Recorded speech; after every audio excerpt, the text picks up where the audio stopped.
Slam Sector contains levels of brain rot that may be harmful or traumatizing to some audiences. Viewer discretion is advised. Woo!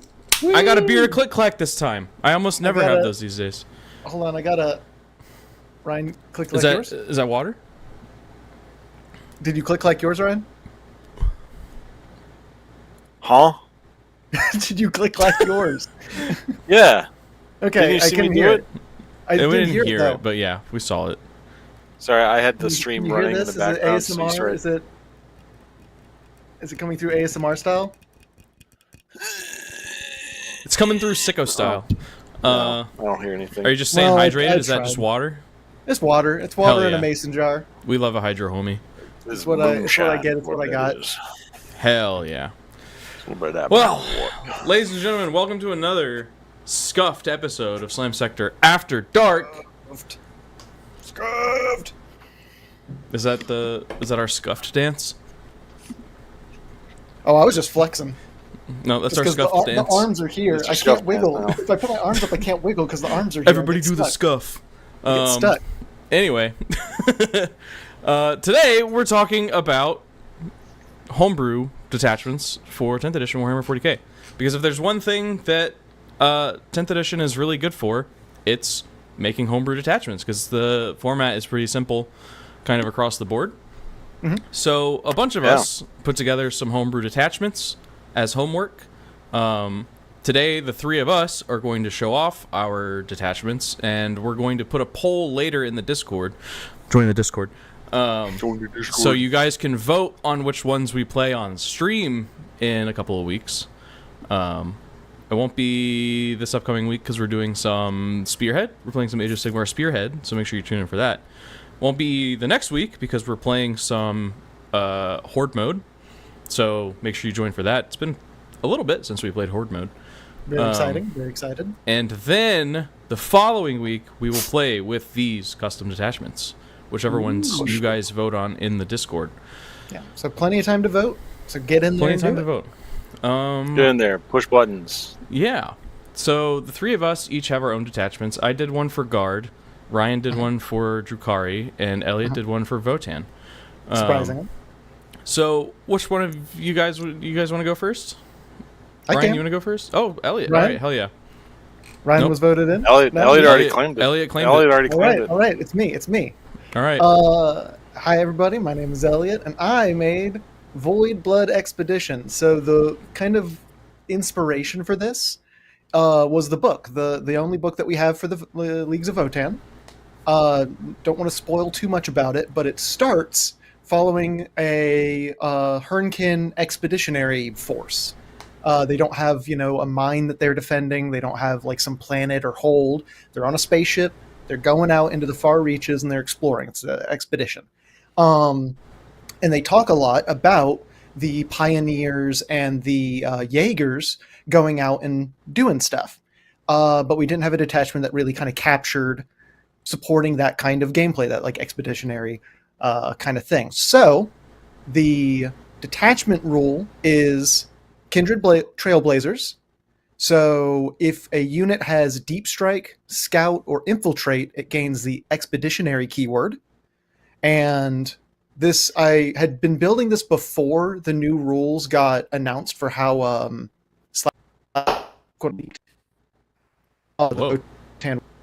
Elliot? Yeah. That's not just me. What? Okay, you're back. You turn into a robot for a second. I turned into a robot. Yeah. We call them Ironkin in the Leagues of Votan. Was that all for a bit? It was all for a bit. So the new Leagues of Votan, instead of having the judgment, they claim land. They go into different modes based off of how much supply that they have. So this detachment rule kind of focuses on that, and when you're below, I believe it's 7 supply points, you're in the hostile acquisition mode. And with this detachment, all your weapons for expeditionary forces gain the assault keyword. So just kind of increasing the aggressiveness of that mode.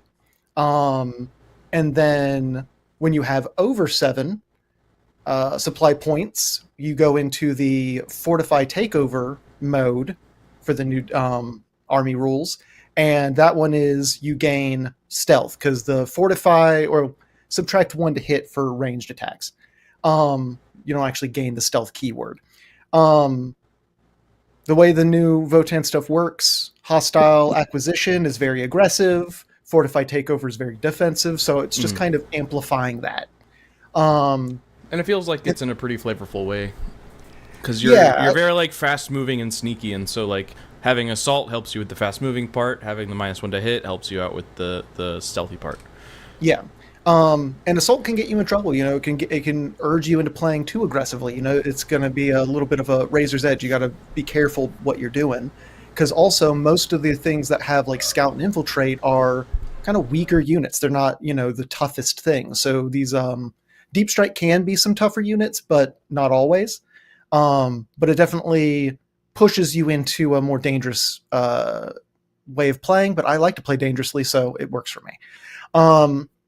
The other part about it is expeditionary logistics, which is Hernkin Jaeger units are battle line, and they can be led by Call and Grimnir units. So essentially they can start to function as your warriors if you wanted to have more expeditionary units leading your army.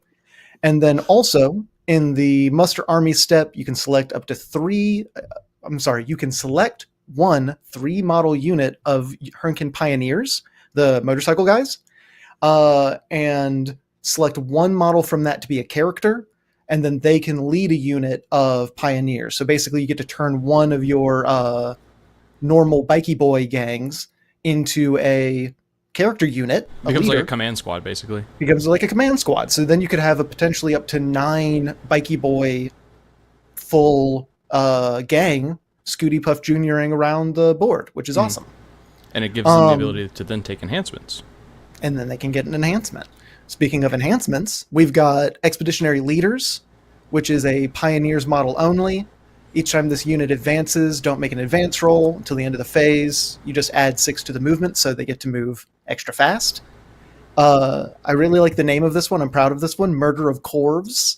That is good. Which is a Grimnir model only. The Bears unit has the stealth ability and always has the benefit of cover, so just making a Grimnir unit extra defensive with their weird magical corvs kind of putting up force fields and defending their unit. Then we have Judgment's Sharpest Blade, which plays into the Call's new ability, which instead of them handing up judgment tokens in the command phase, now when they destroy an enemy unit, if their unit destroys an enemy unit, they can use that ability to gain supply. Yep.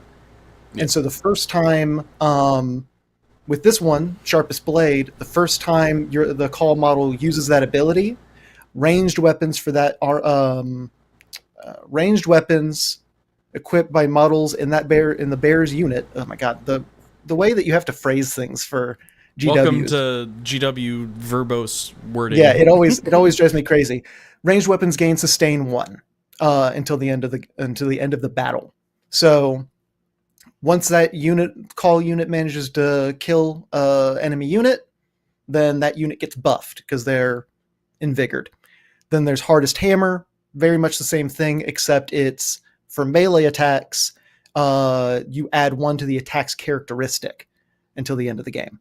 So again, a pretty significant buff, but it requires you to actually get a kill, play aggressive, and then get rewarded for that. Then there's the stratagems, and this is I don't use stratagems very often, or I never think of them. I'm just a move my guys on the board and use their abilities kind of guy. So I had a hard time thinking of these. But I think we got a good selection here. We have Clone Honed Instincts in the shooting phase, just after an expeditionary unit from your army is shot. They can make a normal move of up to d6 inches, so gives them a little bit of a stick-and move for any of your expeditionary forces. A little bit more maneuverability. Little move, shoot, move action going on. Yeah, move, shoot, move. Love a good move, shoot, move. It's one of my favorite parts about the in the Necrons. what is it? The tomb bikes, those little motorcycle guys. Tomb Blades? Yeah. Tomb blades. Yeah, they can move, shoot, move, and I like it a lot. There's the anti-grav overdrive, which is if your unit has the fly keyword, which is only the pioneers, the bikey boys, and the new quad, Hernkin quad that has like the 2 new modes. Is the transport. The starts with a K. I forget. Yeah, I can't remember what they're called. Those are the only things with the fly keyword. And so this one is you can target a unit that's in strategic reserves. If it has the fly keyword... Capricus. There it is. Thank you. You can set your unit up anywhere on the battlefield that is more than 9 inches horizontally away from all enemy models. So essentially, you have a anti-grav flying unit. You boost up those anti-grav drives and give it a deep strike for a turn for 1 CP. Hell yeah. So get them into position, especially because the pioneers can, if they're on the edge of the board, pop off the board at the end of your opponent's movement phase, and then in your turn you can then drop them anywhere. Makes them extra scary. A worthy hunt. Your shooting or fight phase, 1 expeditionary unit from your army. Until the end of the phase, each time a model from your unit makes an attack that targets a monster or vehicle, add 1 to the wound roll. So it's Seems a bunch good. of hunters. They're hunting. They're going for something big. Konbyar trigger, which Did you come up with that? Because I looked for what Konbyar is, and I didn't find anything. So I had to look this up because I was trying to figure out. The idea was I wanted it to be like a snare or a trap, you know, snatching, right? Mm-hmm. Like a bear trap. But I didn't want to just call it like snare trigger. I wanted a cooler name than that. So I started looking up types of traps, and there's a conibar, Conibar, conibar. Okay. Is a type of snare that you lay down and it snatches and breaks the neck of a critter that's trying to eat the snack that's in there. Basically like a mouse trap, but for deer. Like it's huge. Oh, sick. Okay. Yeah. So I then twisted that up in 40k fashion, turned it into the Konbyar trigger. So this one is a little extra weird and unique, but I wanted to try and get that idea of like, these are hunters, they've laid a trap, you fell for it, you're done, right? So your opponent's movement phase, just after an enemy unit ends a normal advance or fallback move, 1 expeditionary unit from your army that's within 9 inches of that enemy unit. Your unit can make a normal move of up to d6 inches. Then you can target that unit with the Fire Overwatch stratagem, even if it's already been used this phase. You must pay the CP cost to Fire Overwatch if you choose to do so. So it's expensive. 2 CP. Yeah, it'll end up costing you 2 CP to do it, but you can... Deer Trap is pretty metal. It is. So it's expensive and it takes a lot of setup, but it allows you to snap the trap around the neck of your opponent if they move into the position that you're hoping they would. I think it's pretty cool. We'll see if it ends up. It might just get you killed. I mean, Overwatch is a little bit of a trap to begin with for yourself. It's expensive and you never hit anything with it, so or at least I don't. So it's a little bit of a trap. This gives for you yourself. a second try. It gives you a second try, and it lets you move beforehand, so it lets you kind of wiggle around. Again, expensive. If you wanted to fully trigger this, it would be 3 CP in a turn. Because then you Overwatch, run away, and then Overwatch again. Yeah, you could. Just panic firing as you run away. Marked for mining. It makes a sticky objective, pretty straightforward. It's in your command phase. Seemed like a good thing for an expeditionary force that's so aggressive to have. Yeah. Because otherwise you just abandon all of your objectives. And then Jordan helped me with this one, which is the Orvik Signal Nullifier, which is in your opponent's movement phase at the start of it. So you have to, think ahead. Until the end of the phase, enemy units that are set up on the battlefield as reinforcements cannot be set up within 12 inches of this unit. Again, it's just a big deep strike denial bubble. Yeah. Again, it's expeditionary forces, so put that on a key unit that you don't want your enemy getting too close to. But you 'Cause can you're like trying to string keep that out board pretty far control. with like a unit of bikes too. Yeah, true. But yeah, so a lot of focus on maneuverability, a lot of focus on that kind of aggressive play style, um, and all really heavily inspired by the book and about kind of one of my more favorite parts of the Votan lore, which is those expeditionary like exploratory units that go out. The whole faction is really cool, but I do like the idea of like you're mining, you're leading, you're doing all this stuff. I'm just going to shoot out into the darkness Mhm. and see what I find. And if it's big and cool, I'm going to chop it up and take it home. That's really rad. That's a really rad part of their like society. So what does this cover? This is like your Jaegers, So- obviously, your Pioneers. What else? So that would be Jaegers, Pioneers. So the things that have Scout are Pioneers and I believe the new transports, The Capricus. the Capricus, and Sagittors. Okay. The things with Infiltrate are just the Jaegers.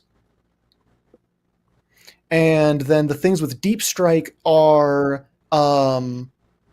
Calls and technically Champions.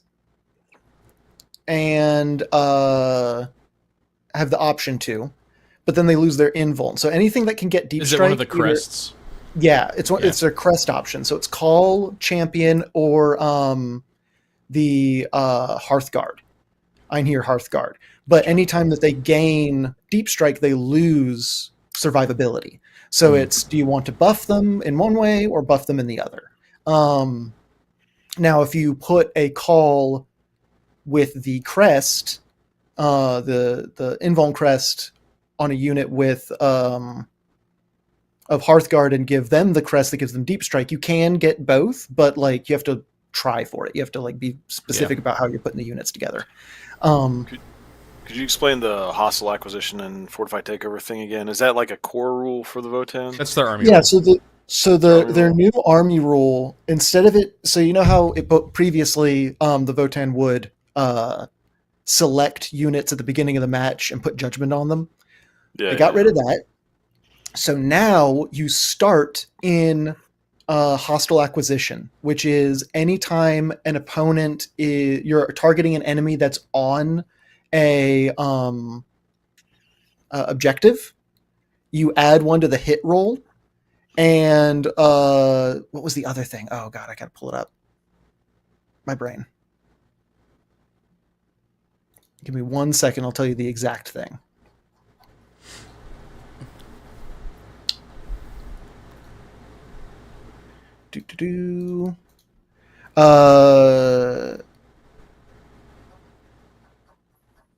I should have had this pulled up to start with. It was on Warcom. Yeah, and that's why I just didn't think to didn't- pull it up, I had which is my bad. Which is my read the new bad. rules for them. Here you go. Thank you very much. I'm sorry about that. When you're in hostile acquisition, you add one to the hit roll if the opponent is on objective marker, and you can re-roll your advance and charge rolls. That's what it is. And then fortify takeover is if you're on an objective marker, you add one to the hit roll, and also if the strength is higher than the toughness, then you subtract one from the wound roll, except for vehicles, but your units get tougher. So, and when you switch is when every time you, at the start of each round, when you own an objective, you gain yield points. That's what they're called, yield points. And so once you get over, I think it's 7, Yeah. you switch from the hostile takeover or the hostile acquisition to the fortified, right? So it's like a 2-phase system where you're trying to build up resources by being very aggressive, and you have bonuses to being aggressive. And then once you've taken that land, then you get bonuses to being defensive.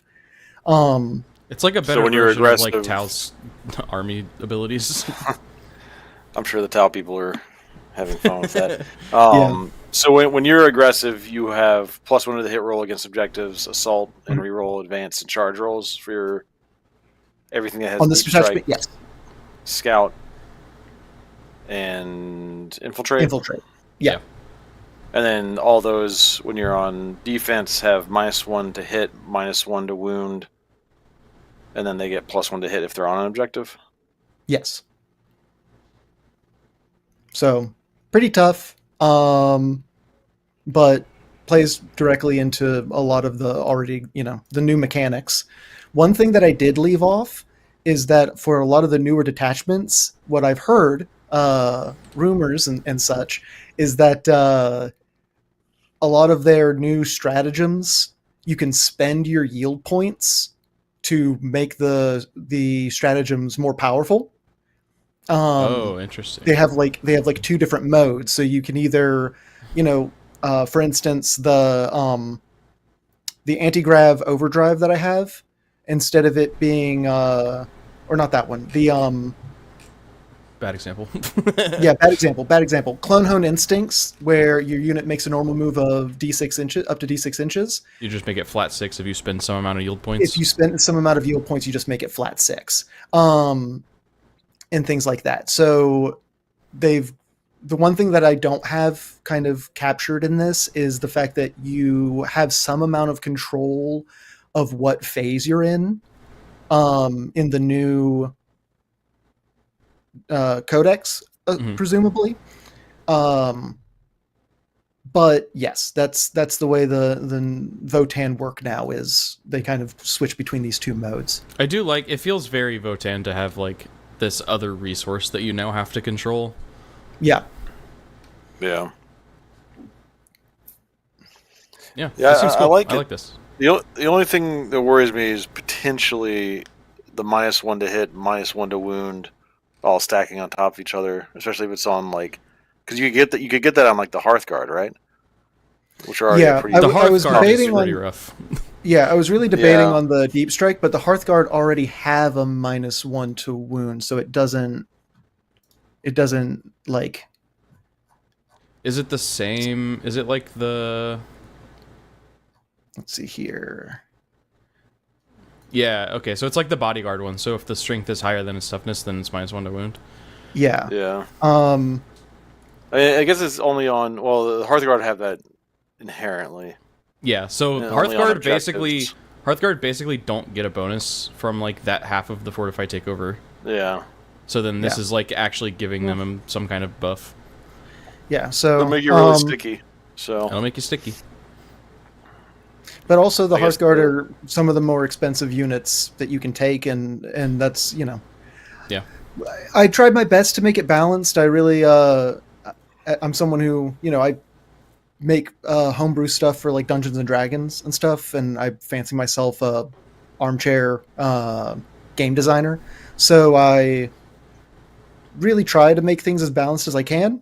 But I'm also not super experienced, especially when it comes to 40k. I'm not as like in the weeds as I am with other game systems. So I think I did an okay job of making something that's decently, viable, but not too like overly strong. But it takes playtesting. Yeah. So if we get it on the board and we find out, yes, that sucks, honestly, easily just remove the deep strike as one of the things that's expeditionary and just leave it to scout and infiltrate. Bada bing, bada boom. I think that would solve a lot of the problem. I don't think anything's like glaringly overpowered. It just, I'll be curious to see how it plays out on the battlefield. I'm also like, just scared of the Hearthguard advancing and shooting their grenade launchers at +1 to hit. Their grenade launchers aren't as crazy anymore. I've heard again. I heard that they're D3 now instead of D6. No, the codex leaked. We don't give a shit. the codex leaked. They're just D3 now. They're D3. Here, let me tell you exactly. So they rolled that back pretty hard. Instead of it being 10d6 plus 60 or whatever. Yeah, that shit was absurd. I always felt like a little shoulder mounted grenade launcher shouldn't be a D6. But the Custodies one is blast. On the Alaris. It's still blast, but it's Custodies. D3. They're the little golden. It's D3 blast. Boys. It's still blast, but it's D3. They did increase the range up to 24 inches instead of 18, but the strength went down as well. So it's they're smaller grenades, so they can shoot farther. Yeah, it's smaller grenades, so they're not as crazy. Oh, okay, so then maybe we do remove the deep strike because now they just get to reroll ones to hit on the closest eligible target. They lost their bodyguard thing. Oh. I mean, we can they made some changes.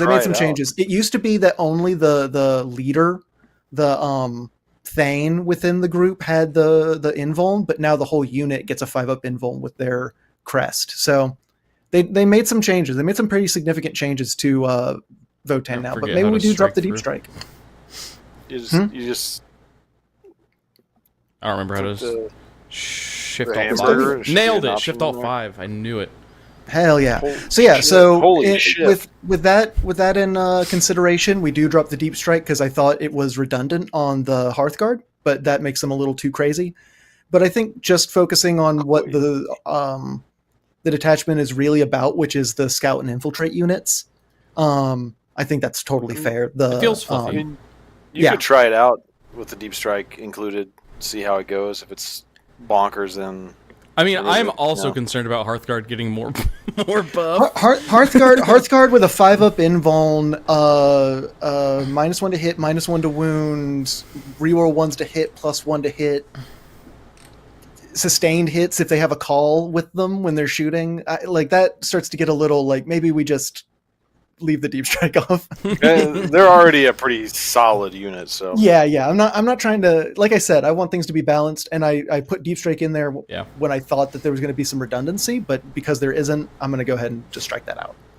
I guess it should be noted too that at least I haven't play tested my detachment at all. I don't think anybody else probably has either. None of us have. Most of us are like seeing each other's detachments for the first time right now, so yeah.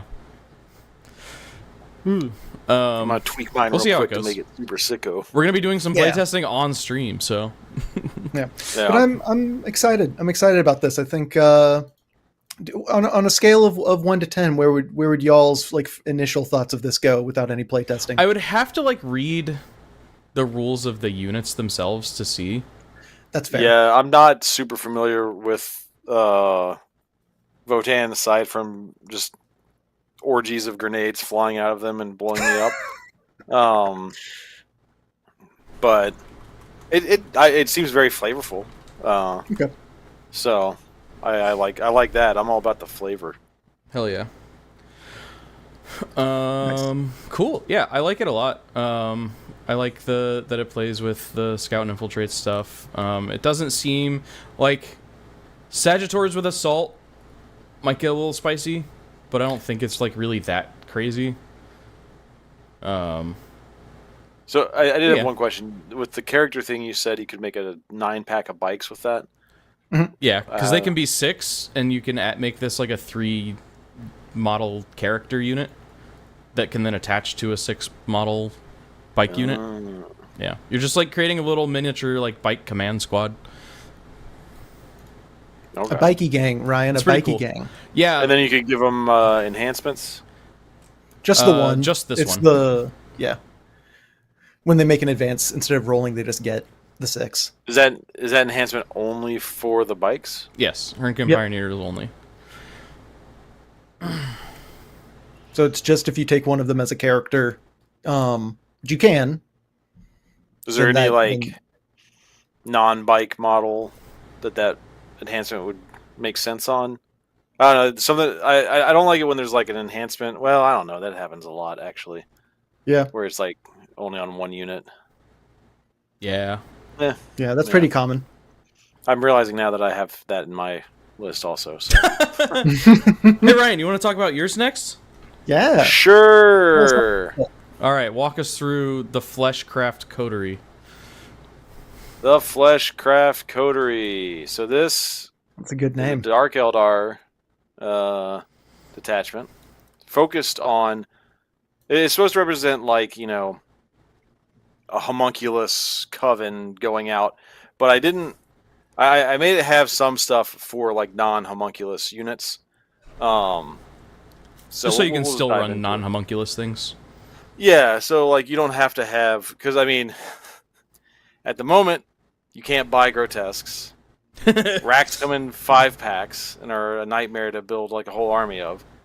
So people are gonna have like Kabalites and witches and stuff. So, and like the Dark Eldar, it's like they're all one civilization working together. They have like their little groups and gangs, but they mess around with the homunculi. The homunculi mess around with them. So there's like a little cross contamination, and we play with that a little bit. So my detachment rule is essentially when an attack is allocated to a model in your army with the homunculus covens keyword, and the strength of that attack is greater than the model's toughness, subtract 1 from the wound roll for that attack. It's that pops up in other places. Additionally, you can use your pain tokens at the start of your command phase on battle line units that are racks, Kabalites, or witches to bring back D3 lost models. So it's like a little bit of regeneration that the homunculus covens with like racks, and I think Urine Rekarth at the current moment is the only one who can do it in the army, but homunculi used to be able to do it in the previous edition. Regenerate racks. Now you can do that with like Kabalites and witches, but it costs you your pain tokens, which are like, if you're not familiar with Dark Eldar, you can use those in your shooting or fight phase to enhance. So you now Ryan's a robot. Kind of like pain. Am I to heal myself or Ryan, are you there?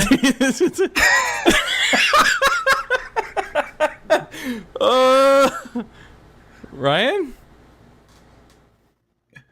Huh. Whatever gremlins were attacking me. It's whoever starts talking about their detachment, their connection starts shitting the bed. Yeah, that's crazy. I really like that one face he made. That was great. Well, I guess I'm going to start talking about Ryan's detachment now.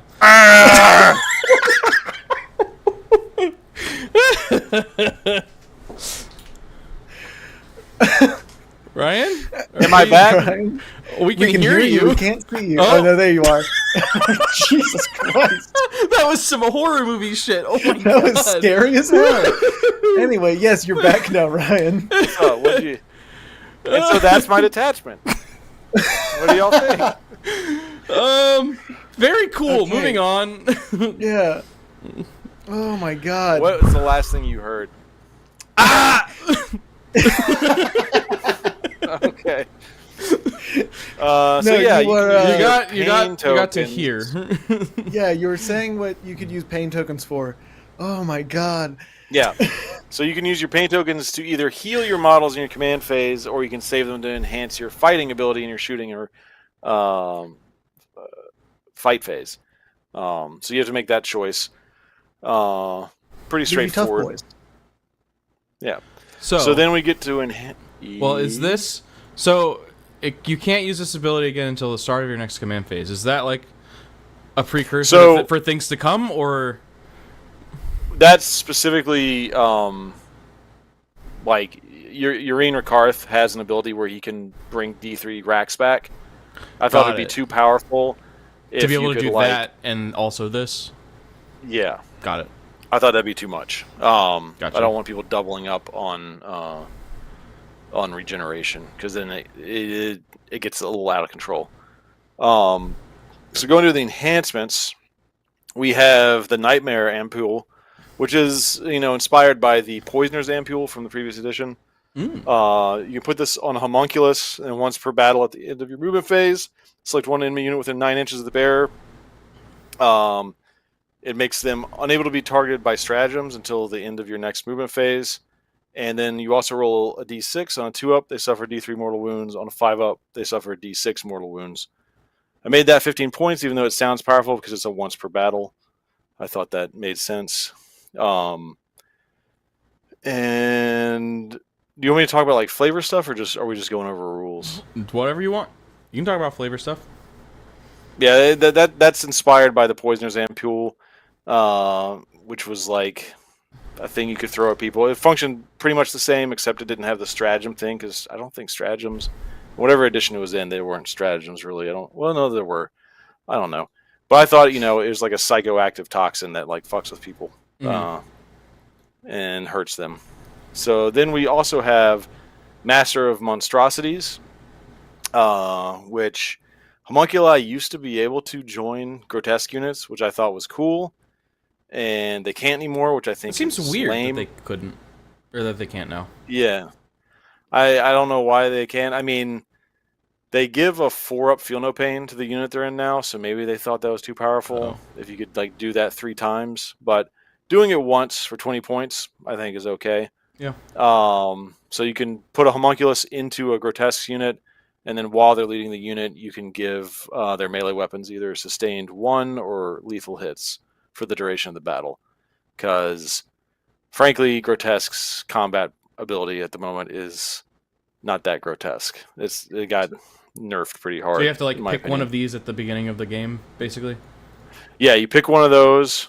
Okay. And in my head, that's kind of like the combat drug that the homunculus is deciding to pump them up with. Gotcha. Is sort of the flavor there. Okay. So you can like look at what your opponent's playing. It's like vehicle heavy, I'm going to take lethal, or it's like infantry heavy, I'm going to take sustained, kind of thing. Yeah, or like how you want them to function on the battlefield. Okay. Very And cool. so we have homunculus is deciding between Tylenol or ibuprofen, correct? yeah, essentially, yeah. Okay. Then we have Pain Patron, which is arguably the weakest, because this one is for archons or succubi that are in your army who are like not homunculus units. But it allows you to like add a little homunculus flavor to a unit that's not. I mean, a 5-up feel no pain's good.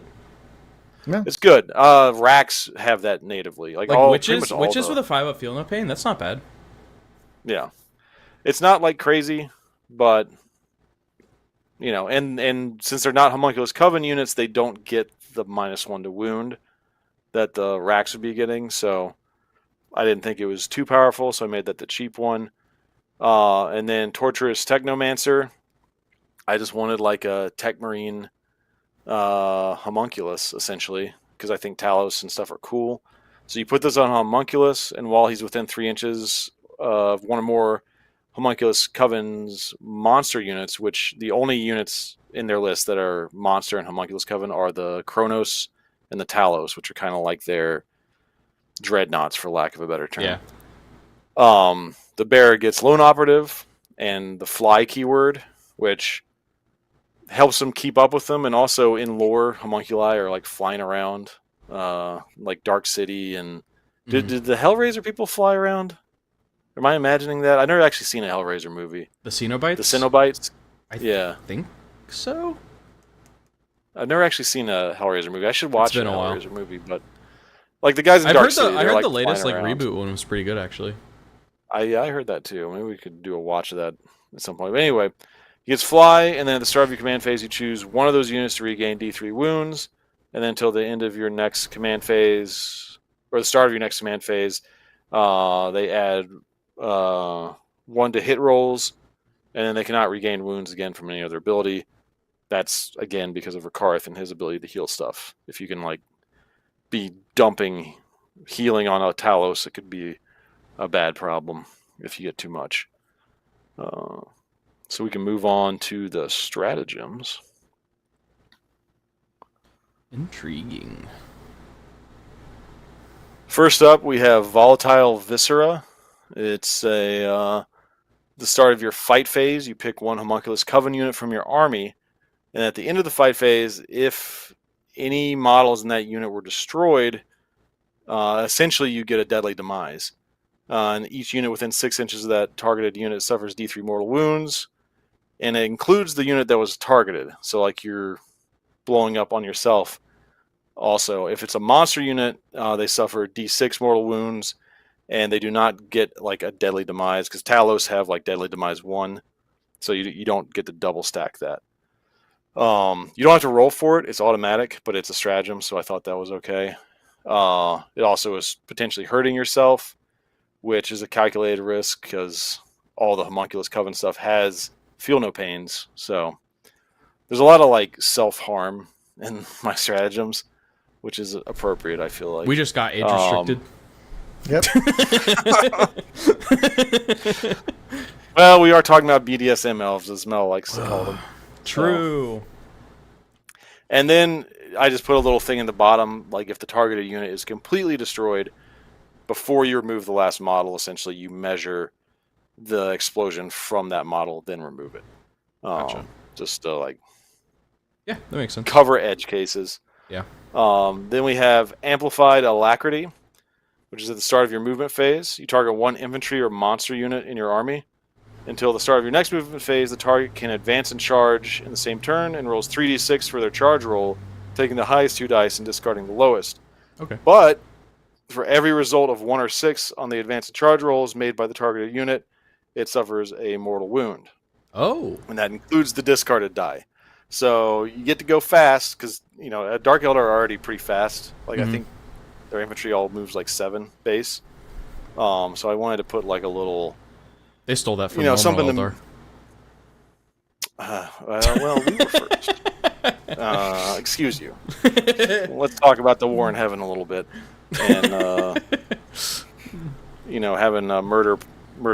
No, we learned on Monday that I'm bad at lore, so that's okay. That's true. You guys really let me down. Anyway, enough about murder, sex parties, and gods being born. Let's go on to dreadful demeanor. This is a stratagem you can use in your opponent's charge phase after they end the charge move and engagement range with a character unit from your army. You target the unit that did the charge. They must make a battle shock test. If they fail, they subtract 1 from all melee attack rolls until the end of their next charge phase. Essentially, it's just like the sort of disturbing psychic presence of the homunculi, getting all amped up and giddy about getting stabbed and doing some stabbing himself. It's very unnerving. So this is -1 to hit? -1 to hit in melee. Okay. Yeah, melee. And that lasts until the end of their next charge phase. So it'd be 2 fight phases. 2 fight phases, yeah. But it's a whole battle round, basically. It's a battle shock test. Homunculi do have an aura of -1 to battle shock.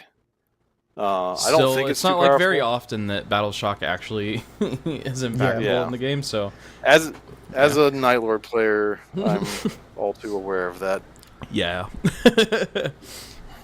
Then going back up for that, if you remove the battle shock test, I could see you like shortening it up just to that one fight, but with the battle shock test, having it last for having it the full battle round is good. The full battle round, yeah, I think that works. Going up to Assassin's Aperitif. Aperitif? What does that mean? I don't speak French.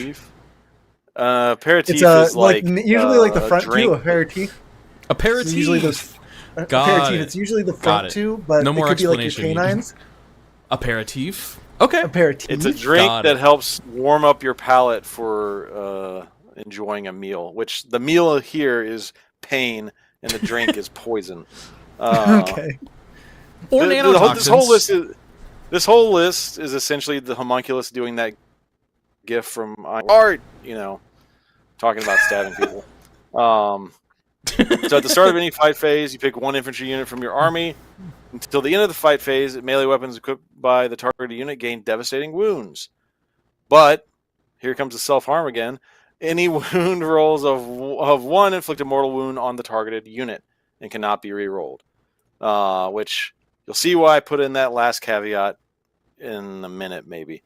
So yeah, you get devastating wounds, but you can poison yourself. Which maybe you're into that. Now we get to the just feel no pain. The feel no pain affects mortal wounds, right? Yeah, the feel no pain for like if you're doing like racks or you have that enhancement on like Cablites or Witches, you're like taking less of a risk to use that stratagem and like some of these other stratagems, but like you're paying the cost of the enhancement for that. If it's not a homunculus one. Now we get to the stratagem that is just straight up self-harm and nothing else. Purposeful pain. Pain for pain's sake. At the end of your command phase, which I did that at the end because then you can't use the result of this to heal yourself back from what this does to you. Which makes sense in a second when I actually read the stratagem.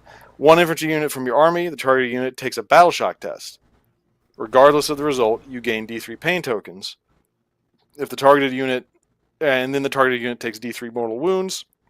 If they fail the battle shock test, they take D6 mortal wounds instead.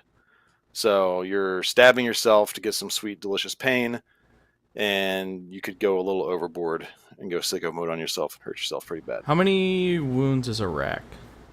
1. This could hurt real bad then. It could hurt real bad, but I don't know. Maybe I should let you do it at the start of your command phase, because then you could use the power. Here's a thought, an idea, just to pitch. So what if you take the battle shock test, you gain 1 pain token, you take 1 mortal wound. If you fail the battle shock test, you take D3, but you get D3 pain tokens.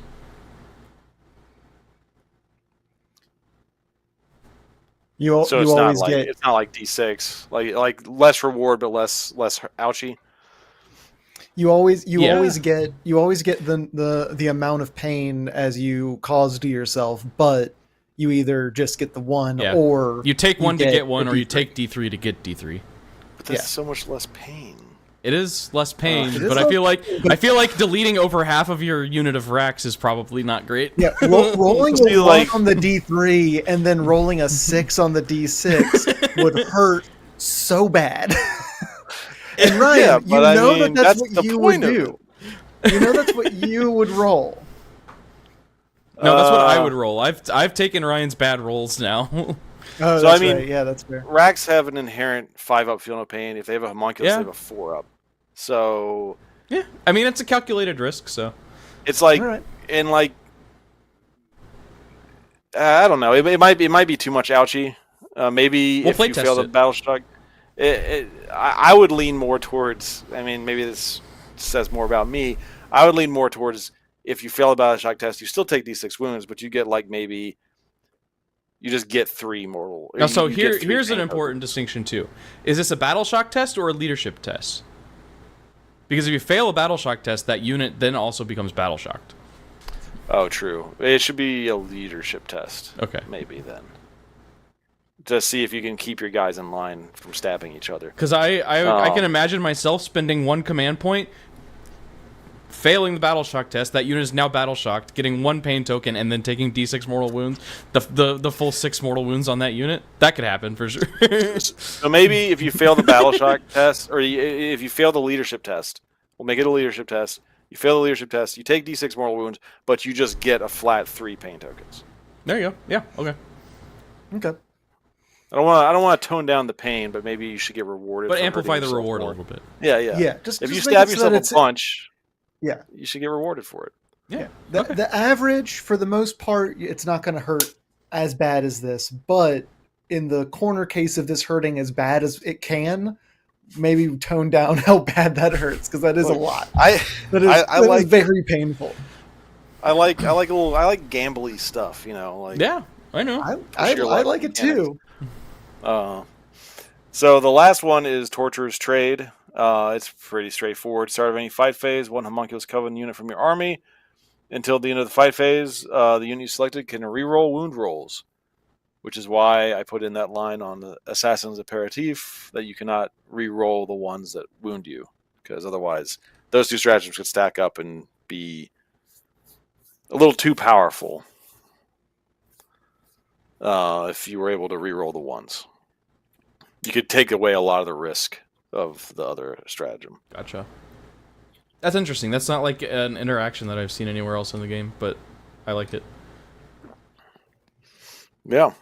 Nice. I kind of like... I had a lot of like creative stuff early in my... Like, you can see my stratagems get shorter as they go. Yeah. I mean, that same thing happened. The stratagems to me were like the hardest part of this. Yeah. Like, enhancements were pretty easy. Coming up with like a detachment rule is just like, oh, what do I wish an army could do? And then coming up with stratagems to like support that without being super overpowered is like a little... That's pretty difficult, actually. But yeah. This is really cool. I like this a lot. I would gladly play against this. I really want to... I've wanted for a while to get just a ton more racks so I can run just essentially nothing but homunculus covens, because I just think the homunculus covens are cool. Hell yeah. But it's just so expensive to do. Why don't you read us your little lore blurb here? Oh. Amidst the dark spires of Kamara dwell covens of innovators and artists of the highest order, whose medium is pain, and their canvas being the flesh of their test subjects and victims. From these dread studios emerge wonders of creation and rejuvenation, all wrought amidst a sweet symphony of agony and torment. Most notable are the flesh-craft creations that lurch and stalk out of the shadows of the webway to hunt mortal space, seeking fresh material for their master's glorious work. Armies of surgical monstrosities and pain-drunk warriors whose flesh clings to and regenerates around their twisted souls. Their relentless advance being a credit to the dark craft of the homunculi as they collect new guests to experience their transcendent artistry firsthand. Hell yeah. I like Dread Studios. Snaps.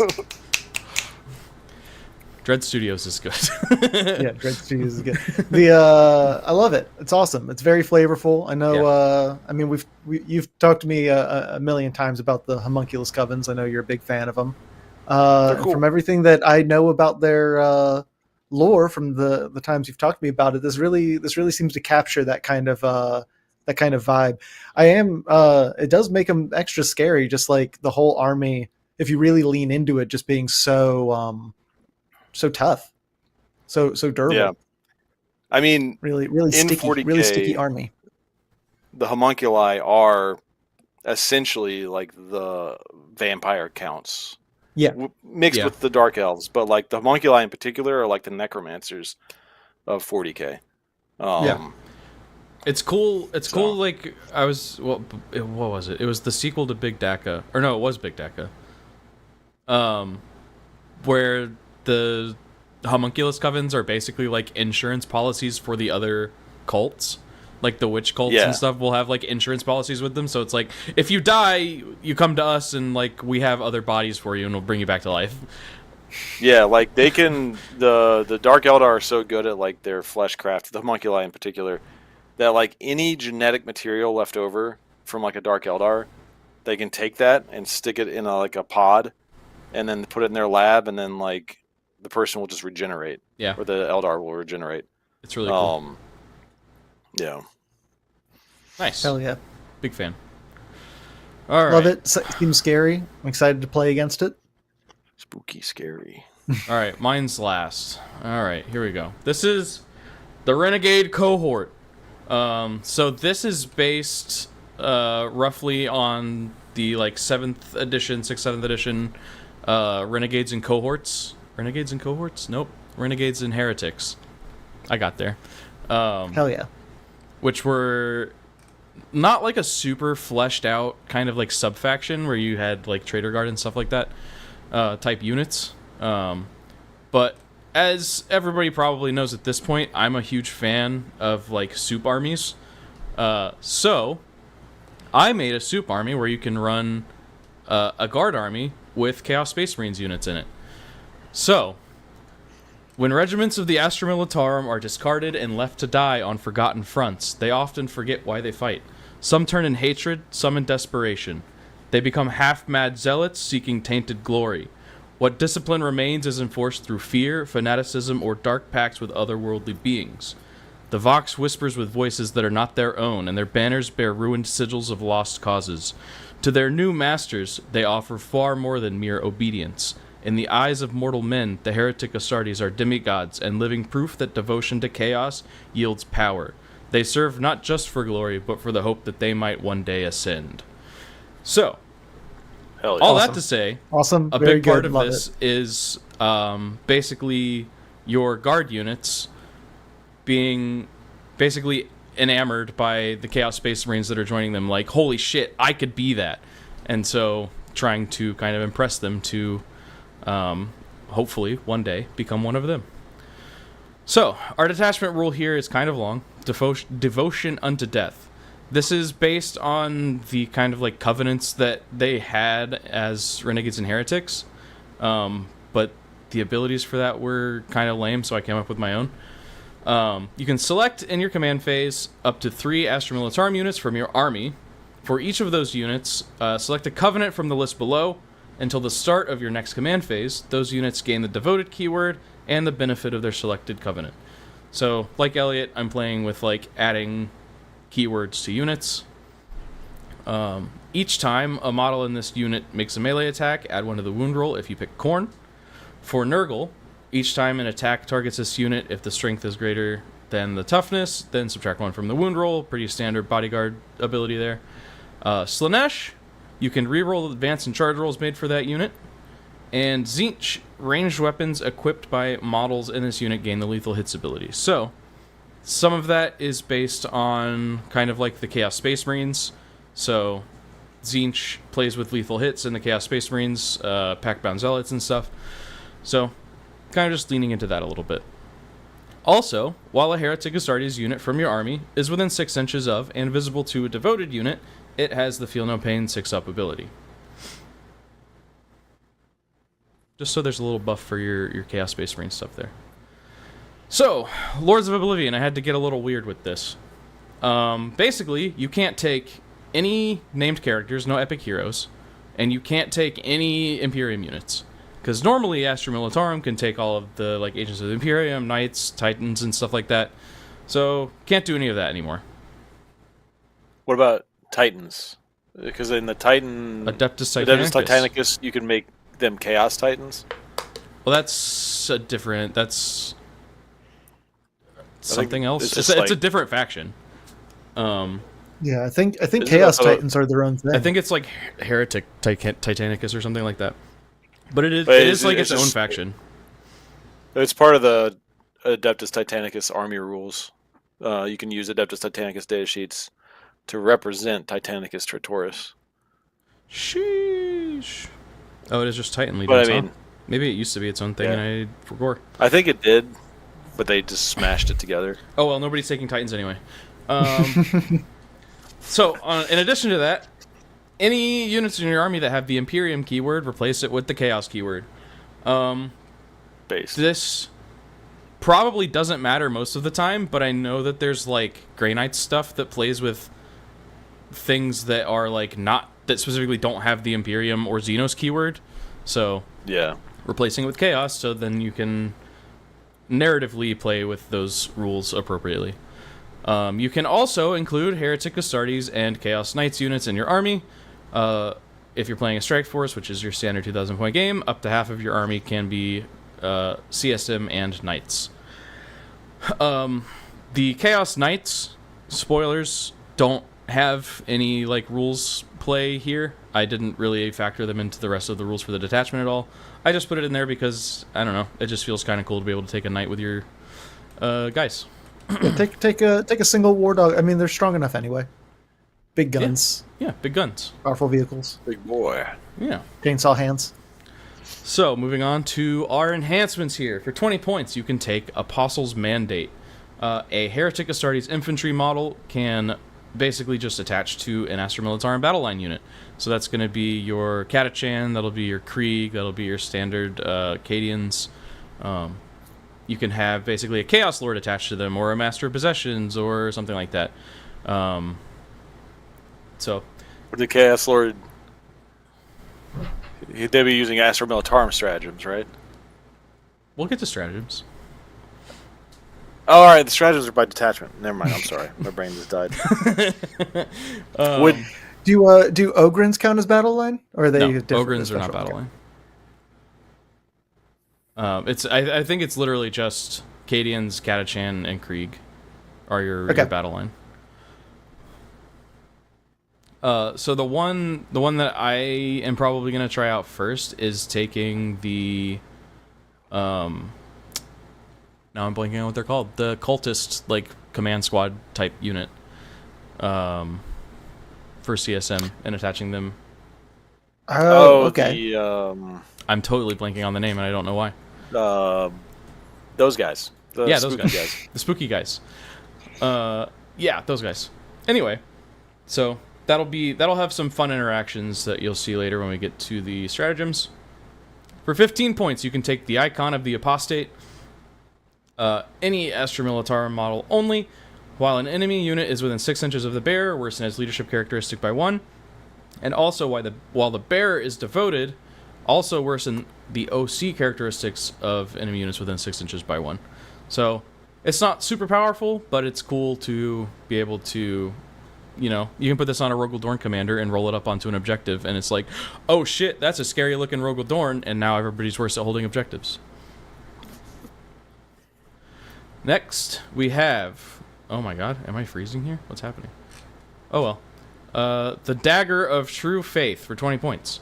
Infantry model only. In your command phase, the bearer can use this enhancement. If it does, the bearer's unit suffers D3 mortal wounds. If it's not destroyed as a result, that unit's weapons gain sustained or lethal hits until the start of your next command phase. So it's basically just a way for you to do, you know, the thing that CSM do. Dark Pacts. It's a way for you to do Dark Pacts by stabbing one of your buddies, basically. It's the best way to do it, honestly. Yeah, you stab your buddy, take some mortal wounds, and you can get sustained or lethal hits. There you go. Just for 1 unit, as a treat. And Forge Pact Possession for 25 points. Astra Militarum vehicle model unit only, so this is going to be your tank commanders. The bearer gains the Heretic Astartes and Demon keywords. Each time the bearer destroys an enemy unit, roll 1d6, adding 1 to the result if the bearer is devoted. On a 5-up, you gain 1 CP. So it's basically sucking souls out of the things that it kills. And also, Heretic Astartes and Demon keywords are just cool to have. Hell yeah. Hell yeah. The main reason for the Demon keyword, at least, was because there's things that are like anti-demon. So that felt appropriate, and it's the fluff of it is it's getting like infused with a demon. Yeah, possessed. Yeah, it's in the middle of becoming a demon engine. Yeah. Yeah. Possessed tanks are always fun. Yeah. All right. So just quick question: does this mean that you would be able to take a demon prince? Yeah. Sure. Why not? Hell yeah. Hell yeah. Is it the Traitor Enforcer? Is that the one you were talking about? No. Previously? Okay. Because that's an Enforcer and an Ogren. You get to hang out on the field. That's fun. Yeah. They're a combo Commune, character The Dark unit. Commune. Yeah, yeah. Oh, the Dark Commune's Commune. the big unit, like the cultist unit. Oh, yeah, there's a bunch of dudes in there. Look at that. That's fun. Okay. Oh, you just have a big pile of dudes. Oh, that's fun. Okay. I'm hoping to get us some Traitor Enforcers ready for the Grand Narrative. So I want to run Traitor Guard CSM style, but hell yeah, I don't want to derail this. So keep going. Yeah, I like what you're cooking with. Hell yeah. All right, moving on to stratagems. Our first stratagem: no place to hide. In your shooting phase, just after an Astra Militarum unit from your army has shot, you target that Astra Militarum unit. One enemy unit hit by your Astra Militarum unit, and you pick 1 Heretic Astartes within 12 inches of that friendly unit. Until the end of the turn, you add 2 inches to charge rolls made by that CSM unit against that enemy unit.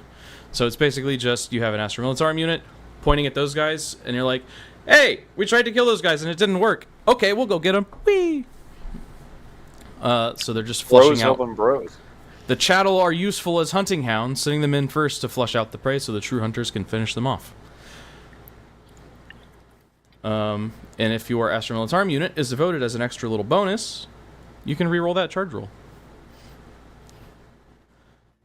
Second, we have Retribution in Hellfire. Your opponent's shooting phase, just after an enemy unit has selected its targets. 1 Astra Militarum or Heretic Astartes unit from your army that was selected as the target of 1 or more of that attacking unit's attacks. Until the end of the phase, each time a model in your unit is destroyed, roll a d6, adding 1 if your target is devoted. On a 4+, do not remove it from play. That destroyed model can shoot after the attacking model has finished making its attacks, and then is removed from play. So basically, it's just a... Oh, I think these guys are about to die, so I'm going to give them a chance to shoot on death. And you can use that on all of your guard stuff or your Heretic Astartes stuff. This would be fun on, I think, like a tank. You know, there's a chance that you spend 1 CP and then you don't roll what you need and it just dies. But there's also a chance where you roll a 4+ and then you get to shoot with it before it explodes. So it's a little bit of a gamble. I like it. Next, a fate worse than death. You use this in any phase. You pick one Astra Militarum infantry character model from your unit that was just destroyed. You can use this stratagem even though that unit was just destroyed. You add a Heretic Astartes Chaos Spawn unit containing one model to your army, and you set it up on the battlefield as close as possible to where that character model was destroyed, but not within an engagement range of any enemy units. This stratagem can only be used once per battle round. This is from the Thousand Suns detachment, in case that wasn't clear. But it's really cool. So basically, your guy dies, but instead of dying, you turn him into a Chaos Spawn. Yeah. Yeah. I recognize it, and I love it. It's super cool. It's one of my favorite stratagems in the game. Yeah, it used to be a lot more rules that would pop spawns out of people. Yeah. Like psychic abilities and like Masters of Possession, and yeah, I kind of miss a lot of that stuff. Yeah. Yeah. And that's kind of what I'm trying to do with this detachment is bring back a lot of those weird, goofy things that you would get from those old rules. Yeah, that's I also like really it cool that sorry, what were you saying? It would make spawns, but if you like killed a Space Marine specifically, it would turn him into a possessed. Hell yeah! In like an edition or two ago, which is just really flavorful, you know. I do like that. I also like that it makes, especially like Astra Militarum infantry aren't necessarily the toughest of all infantry units in the game. So adding like a little extra layer of durability and sticking power to the faction, I think, is also really cool as well. Yeah. And like if you really want to get gamey with it, you like stick the cheapest character you can into an infantry squad that you're just going to use to screen. So when they die, it's like, oh, here's a Chaos Spawn. Yeah, and force them to do the charge. Be like, hey, go deal with that, and then also become a spawn, and also just get out of here. Yeah. That's great. Like a second layer of screening almost. Yeah. Next is Corrosive Volley. Use this in your shooting phase. You target one Astra Militarum unit from your army that has not been selected to shoot, and one Heretic Astartes unit within 7 inches of that unit. Until the end of the phase, add 1 to the AP characteristics of ranged weapons equipped by those units. If your Astra Militarum unit is devoted until the end of the phase, those ranged weapons also ignore cover and have the hazardous ability. So you get a little bit of a buff, but there's a chance you blow yourself up. Why 7 inches? Nurgle. 7. Okay. Because this is a Nurgle themed stratagem, so I figured 7 inches was the appropriate number there. Yeah. Okay. Each shell bursts with waves of rot and ruin, saturating the air with decay as each impact blooms like a carrion flower. Ah, there it is. Okay, perfect. There you go. Carrion flower, somewhere fantastic. Matt love the really good. love the. Yeah. I got weird with this. Impact blooms Weird like a carrion flower. That's beautiful, man. You should. Thank you. Poetry by Jordan. Yeah. I'm a poet, and I did know it, actually. Oh my god. Tide of Traitors. Use this at the end of your opponent's fight phase. 1 platoon or damned unit from your army that is not within engagement range of 1 or more enemy units. So this is going to apply to most of your like basic infantry for guard, and this will apply to your cultist units from CSM.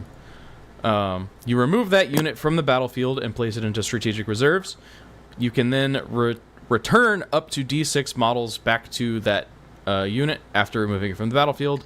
If it's devoted, you do D3 plus 3 instead, just to guarantee you're at least getting 4.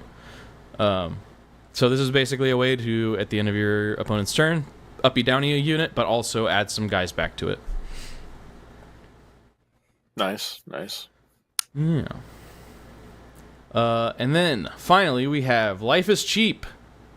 Use this in your shooting phase. 1 Astra Militarum unit from your army that is within engagement range of 1 or more enemy units. Until the end of the phase, enemy units are not considered to be within engagement range of your unit for the purpose of selecting targets. And when resolving attacks with ranged weapons, until the end of the phase, each time a wound is allocated to an enemy model while it is in engagement range of your unit, roll 1d6, subtracting 1 if your unit is devoted. On a 5+, your unit suffers 1 mortal wound after the attacking unit has finished making its attacks. So, basically, this is just a way for you to shoot at an enemy unit that is engaged with one of your units at the risk of you killing some of them. Hell yeah. Got it. Self-harm. Yeah. A little bit of self-harm. A little bit of self-harm as a treat. So yeah, that is my Renegade cohort detachment here. I like it. I've got one question and one suggestion. Okay, go. For the stratagem where the Astra Militarum character turns into a spawn. Uh-huh. If you get hit with like precision and like it kills a character that's attached to a unit, does the spawn stay attached to the unit? No. Is he like their new squiggly officer? No, because it's a new unit. So no, it doesn't attach. That is explicitly like called out, basically. The enhancement where you get to add a Heretic Astartes infantry guy to a unit. Uh-huh. You should have that give that Heretic Astartes infantry character the officer keyword. Because I don't think that'd be too powerful, and I don't know. It just seems fun. That's interesting. Yeah, I'll have to look into. Officer is what lets you give like your orders in the Astra Militarum. Yeah. Yeah. Okay. You can only do it once, so you can't really spam it. If you could spam it, it might be too powerful. Yeah. But just doing it for one, because then the Chaos Marines like telling them like, yeah, go do this. It's like really kind of like brings it all together in my mind. Part of me thinks that instead of doing that, you give it basically like the Kasrkin ability, where it can give its own unit like one order instead of being able to like shout orders to everyone. Yeah, because that feels very much like all your guard guys are on Vox, so they're giving orders to each other. Whereas this is like you just have one guy in one unit, and he's just telling his guys what to do. Yeah, but just giving him the ability to give his unit orders would just be fun. You can give him like the Kasrkin ability for it. I like that. Yeah. Yeah. I'll add that, Ryan. Thank you. Although I kind of like started running out of room. You got dead space in there. My enhancements were all just like jammed up on top of each other. You can squeeze that in. You got plenty of room. Yeah, I like this a lot. I've always loved the idea of Trader Guard. I've always been like sad there. At least when I was playing, there wasn't like really ways to do it nicely. Only in like this latest edition. There is now with Renegade Cohort. You can kind of do it with the CSM list. It's not as satisfying as this because you can't take like all the classic tanks. You have like one unit of like Trader Guard, and it's like, eh. Yeah, like if you wanted to do something Trader Guardy with CSM, you'd have to like take 3 units of Trader Guard, a bunch of cultists, the Beastmen maybe, and then you don't really have any like tanks that feel like guard tanks. The closest thing to a guard tank is a Defiler. Here's my like list that I was kind of playing around with to run this. I didn't even think about making a list based on my detachment. Because I wanted to playtest this, but I like never really had time to get around to it. Yeah, I thought about it, but have a weekend last weekend, so some of the units that I want to use aren't out yet for another few days. So I need to look at the codex and actually see what the points are and stuff. Yeah, this is I guess I could have just looked at this, but yeah, you give a Dark Comm unit Apostle's Mandate, and you attach them to a unit of Death Corps, so it'll make them a little more buff. You add a Warpsmith to. Oh, that's why. Okay, I remembered now. Now that I looked at my list, I remembered. I gave the Forge Pack Possession the Heretic Astartes keyword so a Warpsmith could heal it. Okay. I was like, I know there's a reason that I did the Heretic Astartes keyword. That's it. So a Warpsmith can heal it. And then a Lord Discordant, just because I fucking love that model, not really for any other reason. Possessed for basically the same reason, but it also gives you some melee flexibility where Guard usually doesn't have it. A couple of Obliterators, a Forge Fiend, just because they feel on brand. A unit of Legionaries, because I just had 90 points left. And then the Rogel Dorn Commander with the Forge Pact Possession, so he can get healed up by that Warpsmith there. Hellhound, Lehman Russ, basically some just normal stuff. Acadian Castellan, the dagger that lets him stab his buddies to do a Dark Pact. So he's going to do that with his Kazrakin, and they're all going to be riding around in a Chimera. And then a Scout Sentinel just to give some hit buffs around, you know? Hell yeah. Hell yeah. Yeah. I like it.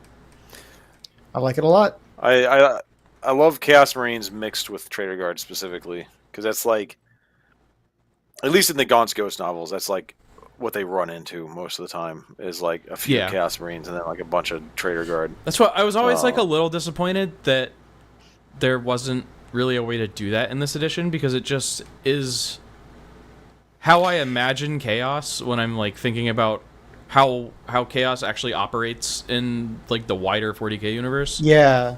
It feels more CSM than CSM, if that makes sense. Because, like, the whole, like... It feels more true to lore CSM. Yeah, because I feel the same. When I imagine Space Marines, I imagine very regimented, lots of the Space Marines with all their bells and whistles and stuff. When I think of Astra Militarum, I think of the Militarum. But when I think of CSM, yeah, it is like, you know, what you see in games, what you see in you know, Chaos, books and stuff. Chaos is where it's a little bit like more, your chattel.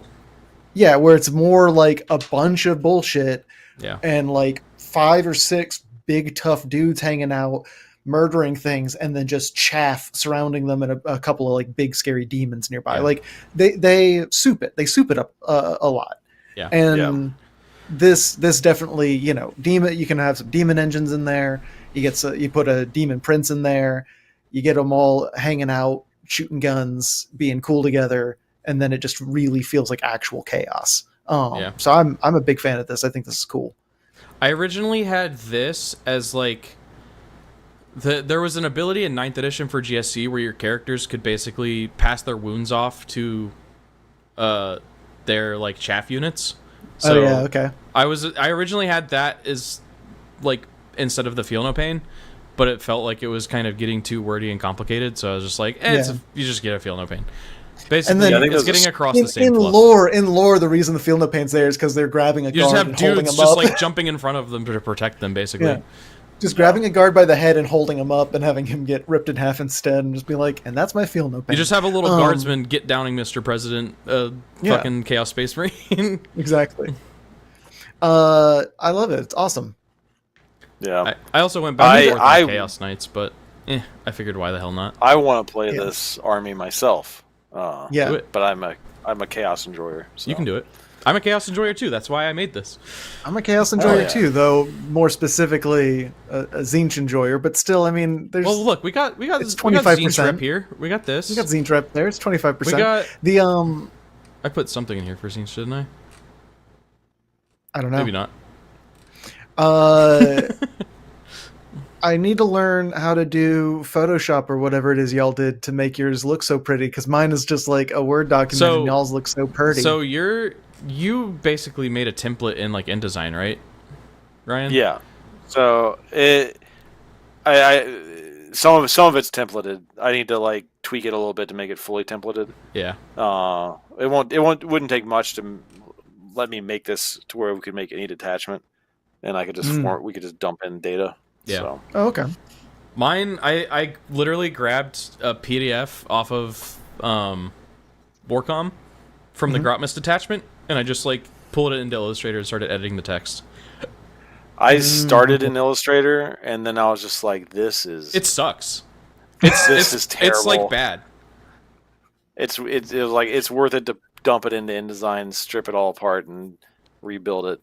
Yeah. If you're like not familiar with Illustrator, trying to edit one of these things, even if you are familiar with Illustrator, is a fucking huge, I was about to say it's a huge pain in the ass. But if you're not familiar with Illustrator, good fucking luck.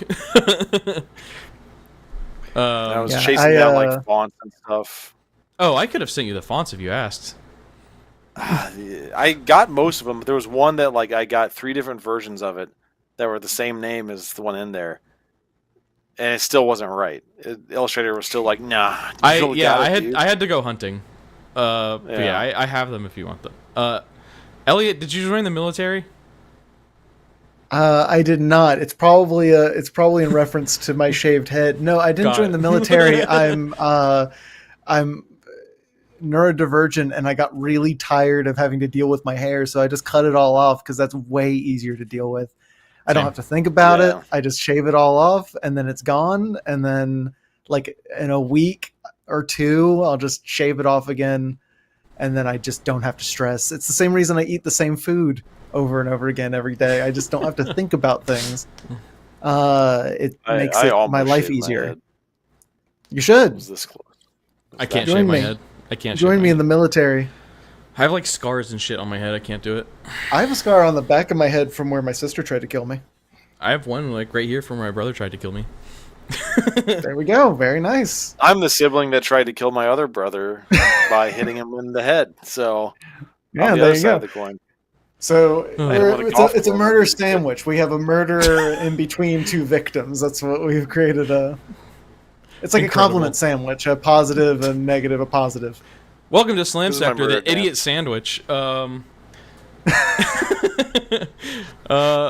Anyway, yeah. So we're gonna take these detachments and we're gonna put them in the Discord for you guys all to play around with. We are also going to be taking a vote to see which of the detachments you guys want to see played on the stream. We've had some other people make their detachments. I know Sean made one that is like a Relic Hunters Black Templars detachment. And Matt made one that's very specifically like an Apothecary detachment for Blood Angels. So we've got some representation from Imperium, Chaos, and Xenos here. Although I guess mine's kind of Imperium and Xenos technically. I mean Chaos. Yeah, Imperium and Chaos technically. But yeah, is it just the 5, or did Zach and Ashton put any together? Do you know? I know Zach Ab started to. I don't know if he finished it. I'd have to ask. We'll ping him and see. It'd be nice to get like 6 if we could. But yeah, I know we'll he put him on the started Discord. a Tau detachment. Yeah, I'll ask. Yeah. I'll figure out what's up. But we're gonna post them all in the Discord, and we're going to put up that poll for you guys. That's not gonna be just a member poll. That's gonna be for everyone. Yep. But hey, maybe join as a channel member, because if you do, you'll be down there, right there. That's all our channel members right there. Thank you guys so much for supporting us and what we do here. We love you guys very much, and especially our Slambo tier members, One Speed Wonder and the Alucord, who did not give permission to say slurs. I just want that on the record. We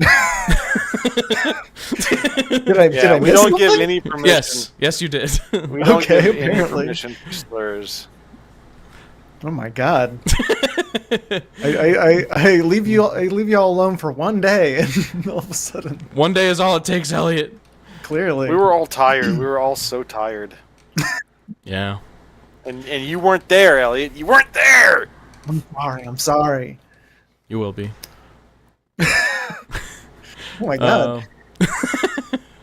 Anyway, thank you guys for watching. Make sure you hop in the Discord, like, sub, all that good stuff. Join as a channel member. I think that's everything, right? I think so. Hang out with us on Monday, where we're going to be playing some Spearhead. Some Age of Sigmar Spearhead with that new mission that they released for the 10th anniversary. And then we're going to be playing some Horde mode, and yeah. I need to play both those missions and submit it so I can win the Hellsmiths and I don't have to buy them. Please. We'll see. I'll play the AOS mission against you. Yeah. The one we're doing Monday is one of those, right? Yes, it's the Spearhead one. Okay. Yeah. Because otherwise, what's the fucking point? But there is like one that is just the AOS mission, not Spearhead. Okay. Yeah. Anyway, I'll have to play that. Thank you guys for watching. Hang out with us more in the future, and good night. Good night.